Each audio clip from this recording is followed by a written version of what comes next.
Hola, seguimos con este análisis de lo que son la autoimagen, las formas que tenemos personalmente, ¿verdad? Para cubrir todas esas heridas que vamos guardando. Y esta vez vamos a hablar un poquito de las emociones. Y justamente nosotros como seres humanos tenemos ciertas capacidades por supuesto que nos ha dado nuestro creador, y entre ellas está la capacidad de raciocinio, de percibir, de analizar y tomar decisiones. Así también tenemos la capacidad de voluntad, en la que nosotros tomamos decisiones y ponemos en práctica aquello que creemos más conveniente. También tenemos esa capacidad de sentir emociones, y todo esto es porque somos a imagen y semejanza de nuestro creador. Por supuesto, las emociones que tiene nuestro Padre y todas estas capacidades que tiene son perfectas, porque Él es santo y es perfecto. Sin embargo, nosotros estas capacidades las distorsionamos justo por la condición de pecado que tenemos.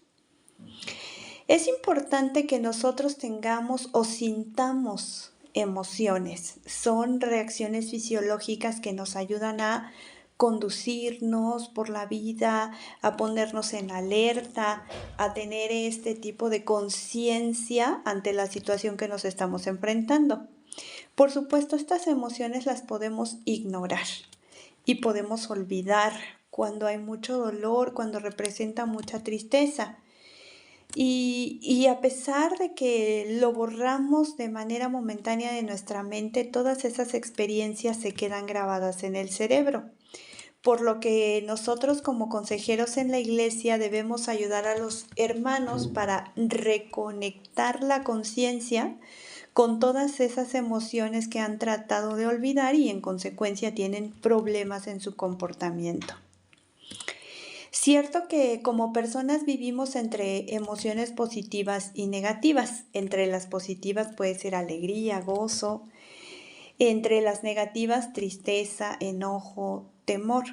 Y no es que las negativas no se deban de sentir, que estemos nosotros procurando reprimirlas. No, por el contrario, es importantísimo sentirlas, reconocerlas y sobre todo identificar la fuente de donde vienen.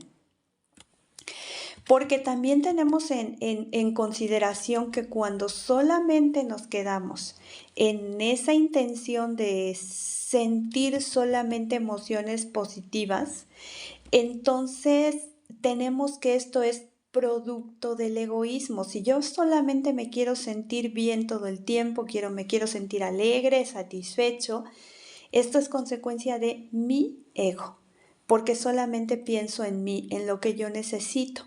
Y esto a la larga no solamente me daña a mí, sino también a los que me rodean. Justamente en la Biblia ya leemos nosotros el cómo afrontar las emociones. Por supuesto, las emociones negativas se deben de afrontar desde el gozo en la presencia de Cristo y saber que a pesar de mi tristeza, miedo o enojo que siento en determinado momento, Él siempre va a estar conmigo, va a estar para mí, para escucharme, para confortarme, sanarme y ayudarme a levantar.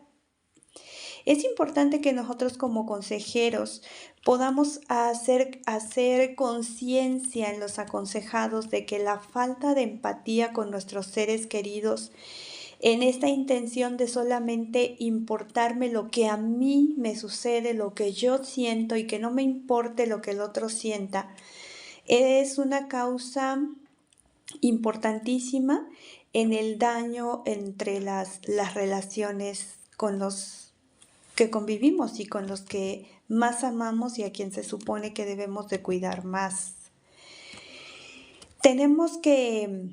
Es importante entonces no obstaculizar las negativas, no exacerbar las positivas, sino encontrar un equilibrio en ese afrontamiento y en esa resolución de hacia dónde vamos, porque justamente estas emociones Tienen la función de señalar lo que pasa en el interior de nuestro ser y además son una ventana del alma. Si se esconden, creamos capas y no somos capaces de relacionarnos de forma positiva, incluso con nuestro propio creador.